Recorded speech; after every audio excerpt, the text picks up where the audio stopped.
Welcome to CSC, and today we're going to answer two questions.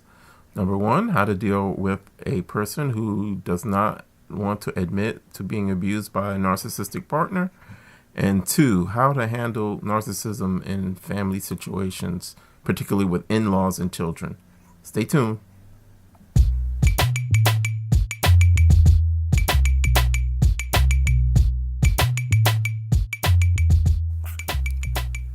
Welcome to CSC.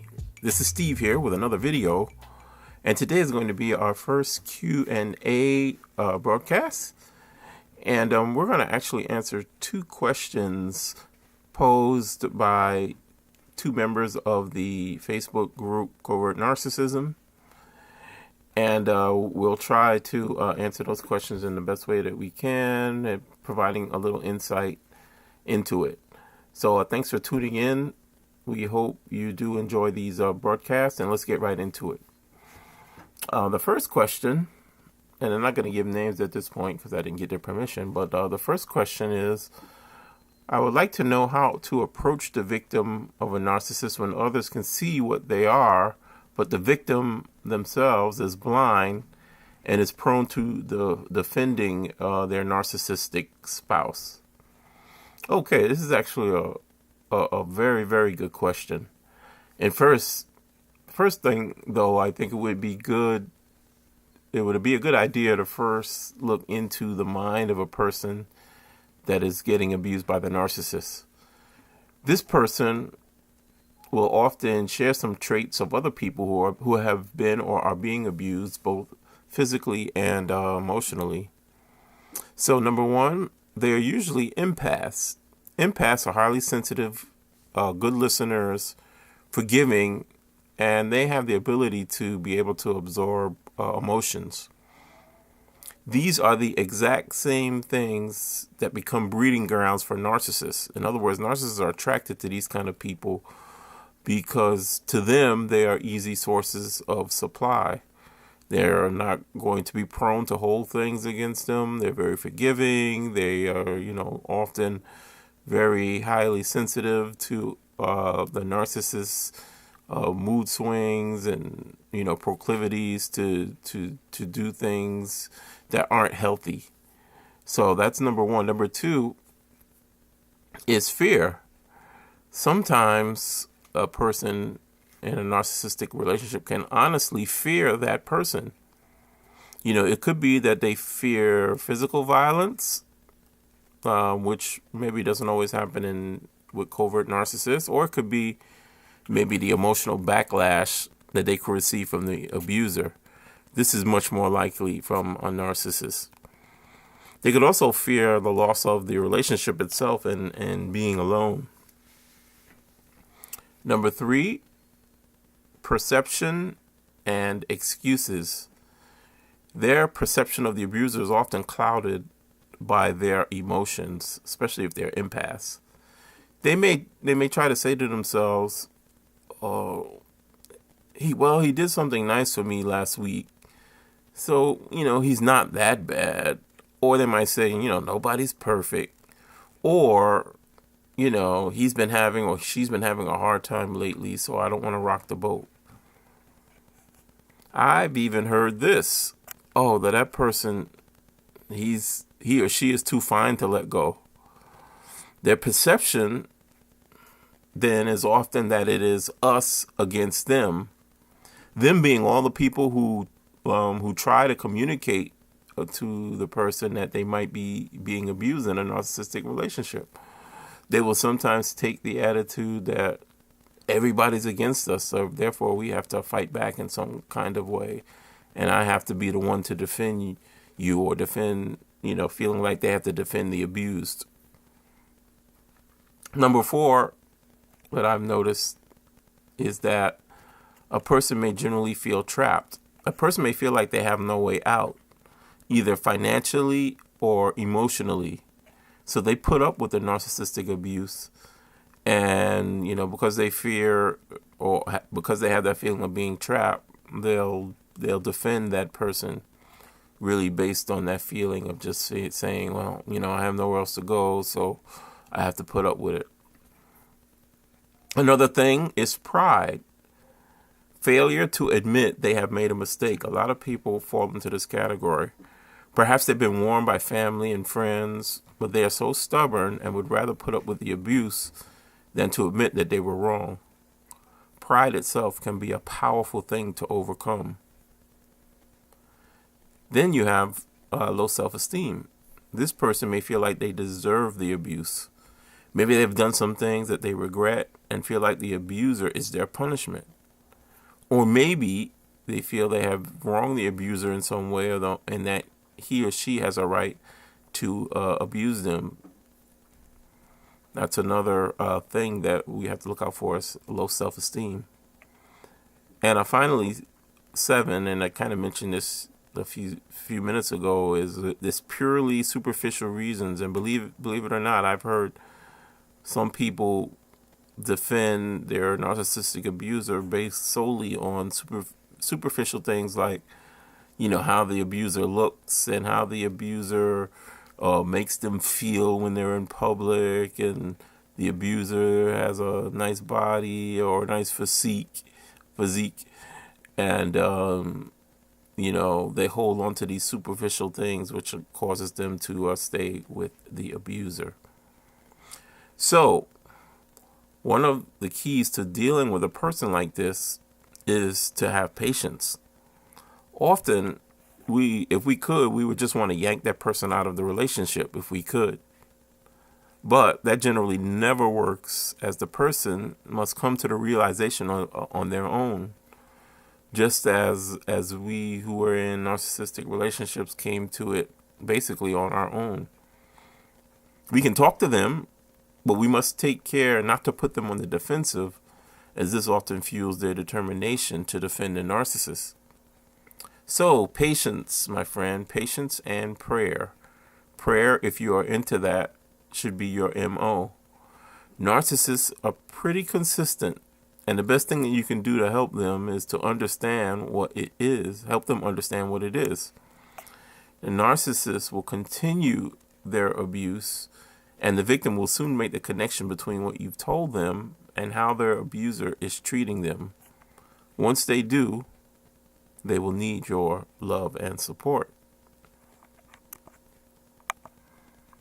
All right, let's go to our second question now.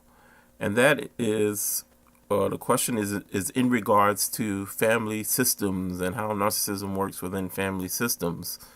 And this primarily is including narcissistic in-laws and how to protect children from it. In other words, narcissistic grandparents. Unfortunately, narcissism has destroyed many families. One of the worst aspects of narcissism is the effect that it can have on the most vulnerable among us, the children. Left unchecked, a narcissistic parent can devastate the lives of their children, leaving them broken and confused. At worst, the children themselves become narcissists in a twisted generational type of a curse. If you are married to a narcissist and have kids, you will have to take great care to protect them from the narcissistic spouse. To me, I think this is one of the hardest things in regards to dealing with narcissists. While we may have built up some defenses against the narcissistic abuse, a child will have a much harder time. The narcissist does what the narcissist does. So in addition to you keeping your defenses up, you will have to come up with a strategy to keep the kids as safe as possible from any type of abuse. I've discovered a few steps that might help. Number 1, stop blaming yourself. Things are as they are. I really don't think many people wanted to be in a situation where they were getting used and abused by the narcissist. It is not your fault that they are the way they are. Keep learning about narcissism. Number 2, support your kids and or other family members by listening and understanding them. Communicate with them on their level, especially the children, yes. Validate their feelings at all times. The more they feel they can talk and that you will definitely listen, the easier it will be for you to help them. Number 3, kids can often feel like whatever is happening, between you and the narcissist, between the narcissist's grandparents, between you and the in-laws, whatever, is their fault. Make sure they're not taking the narcissist's craziness and blaming onto themselves. It is not their fault that things are the way they are, so you need to be in tune with their feelings at all times. Number 4, never, and I do say never, talk badly about the narcissistic spouse in front of the kids. Same goes for the grandparents. This only further confuses them and forces them sometimes to take sides. Of course, we want to protect them, but bad-mouthing other members of the family often leads to chaos. And number 5, teach your kids the right way. This is probably the most important thing of all. Teach them about love, honesty, hard work, having respect, empathy, and kindness. Proverbs 22:6 says, "Train up a child in the way he should go, and when he is old, he will not depart from it." These are wise words that will help us lead our kids in the right direction. And while we do this, it builds a shield against narcissism. So protecting kids from narcissistic grandparents is similar to protecting them from their parents, except for the fact that grandparents can be much more subtle in their tactics. If they are in-laws, you will first have to protect yourself. If you are in a relationship with a narcissist, chances are you will be double teamed against when it comes to protecting your child. They will join forces when necessary to make you feel uncomfortable and unworthy. If at all possible, try to always be there when the narcissistic grandparents are around the children. If that is not possible, it is important to take the precautions I mentioned earlier. So narcissistic in-laws usually, but not always, but usually tend to ignore boundaries. So when you set rules, they will tend to bypass them, sometimes in subtle ways. Number 2, they like to be in control of the situation. Narcissistic in-laws usually like to control their kids, and as an extension, they like to control you as well. So be on the lookout for that. And number 3, they will gaslight and try to make you doubt your ability to be a good parent.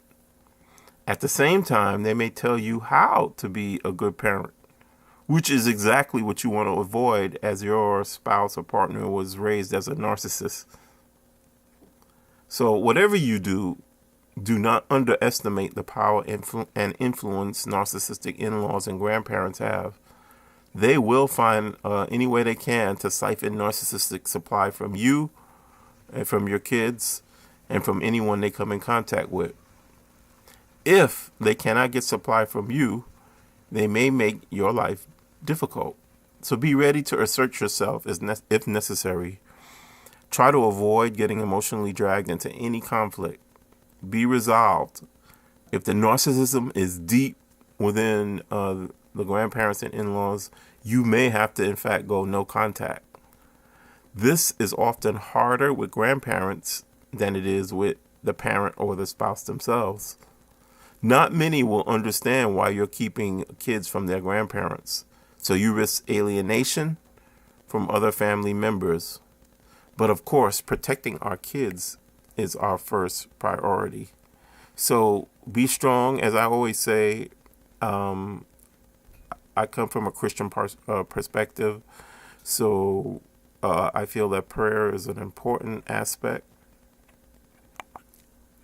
in overcoming the narcissistic cycle, but also educating yourself about narcissism and getting support. You have to have other people backing you up. You have to have other people that you can rely on, that will give you strength, that will encourage you, and that will lead you, help lead you in the right direction. Narcissistic abuse is growing in our society, so the more we know about it, the more we can protect ourselves against it.